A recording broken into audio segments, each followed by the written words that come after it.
Israel launched an expanded ground operation on Saturday after knocking out communications and creating a near blackout of information in the Gaza Strip with increased bombardment and artillery fire overnight.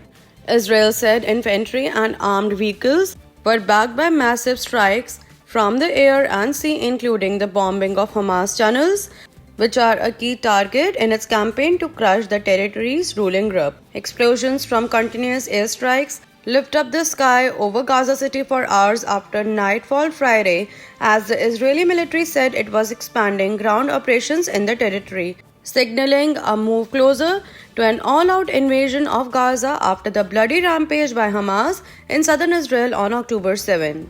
The Palestinian telecom provider Telus said the bombardment caused complete disruption of internet, cellular, and landline services as the besieged enclave's 2.3 million people were largely cut off from contact with the outside world.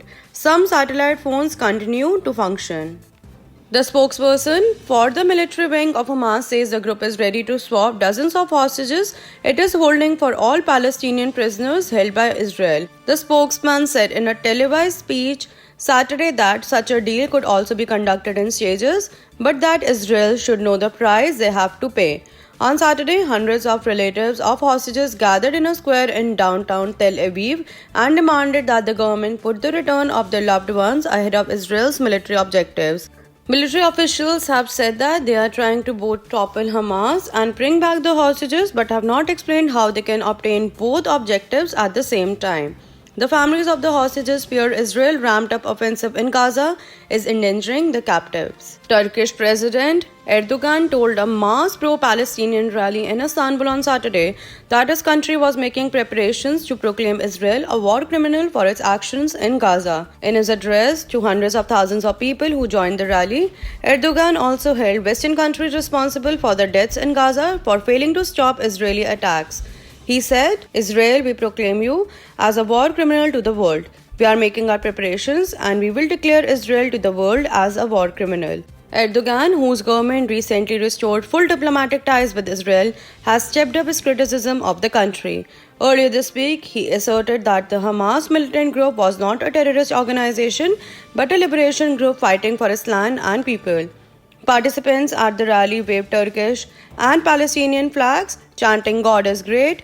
Yusuf Islam, the musician formerly known as Cat Stevens, took part in the rally. The World Health Organization has appealed to the humanity in those who have power to do so to end the fighting now in Gaza. In a statement, the UN agency said health workers, patients, and civilians have been subjected to a total communications and power blackout amid nighty intense bombardment and ground incursions in Gaza. The statement said there are more wounded every hour, but ambulances cannot reach them in the communications blackout. Morgues are full. More than half of the dead are women and children. The WHO reiterates its call for an immediate humanitarian ceasefire and reminds all parties to the conflict to take all precautions to protect civilians and civilian infrastructure.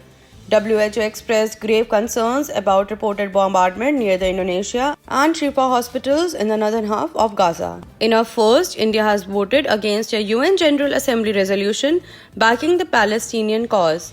India's opposition to the resolution on Friday was because it failed to condemn Hamas for its terrorist attack, and the Assembly rejected an amendment supported by New Delhi that would have named the terror group.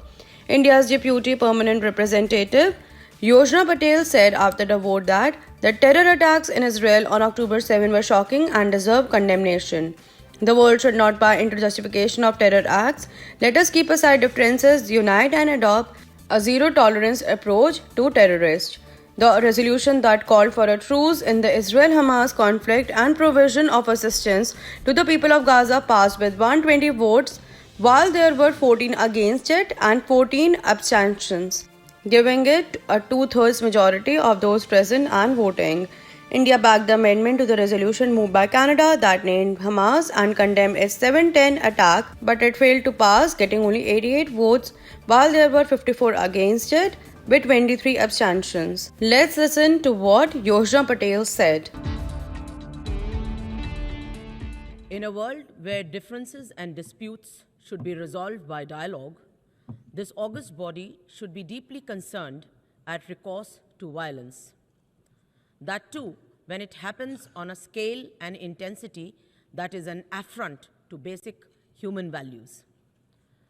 Violence as a means to achieve political objectives damages indiscriminately and does not pave the way for any durable solutions. The terror attacks in Israel on 7th October were shocking and deserve condemnation. Our thoughts are also with those taken hostages. We call for their immediate and unconditional release. Terrorism is a malignancy and knows no borders, nationality, or race. The world should not buy into any justification of terror acts. Let us keep aside differences, unite, and adopt a zero-tolerance approach to terrorism. Mr. President, casualties in the ongoing conflict in Gaza are a telling, serious, and continuing concern. Civilians, especially women and children, are paying with their lives. This humanitarian crisis needs to be addressed. We welcome the international community's de-escalation efforts and delivery of humanitarian assistance to the people of Gaza.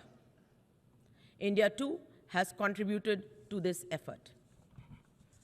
Mr. President, India is deeply concerned at the deteriorating security situation and astounding loss of civilian lives in the ongoing conflict. The escalation of hostilities in the region will only exacerbate the humanitarian crisis. It is necessary for all parties to display the utmost responsibility. Mr. President, India has always supported a negotiated two-state solution to the Israel-Palestine issue, leading to the establishment of a sovereign, independent, and viable state of Palestine, living within secure and recognized borders, side by side in peace with Israel. For this, we urge the parties to de-escalate, eschew violence, and work towards creating conditions for an early resumption of direct peace negotiations. The UN Human Rights Chief said Israel's overnight intense air and ground bombardment has taken the crisis in Gaza to a new level of violence and pain. UN High Commissioner for Human Rights comments came in a statement Saturday as Gaza remained cut off from the outside world following a communication blackout. He said the communication blackout has added to the misery and suffering of civilians in the Palestinian territory, with ambulances and civil defense teams no longer able to locate the wounded. The Palestinian death toll has passed 7,700. The Health Ministry and Hamas ruled Gaza, which tracks the toll, released a detailed list including names and ID numbers on Thursday. In the occupied West Bank, more than 110 Palestinians have been killed in violence and Israeli raids since the war started 3 weeks ago. More than 1,400 people were slain in Israel during the Hamas incursion, including at least 310 soldiers, according to the Israeli government. At least 229 hostages were taken into Gaza and 4 hostages were released earlier. IPTV.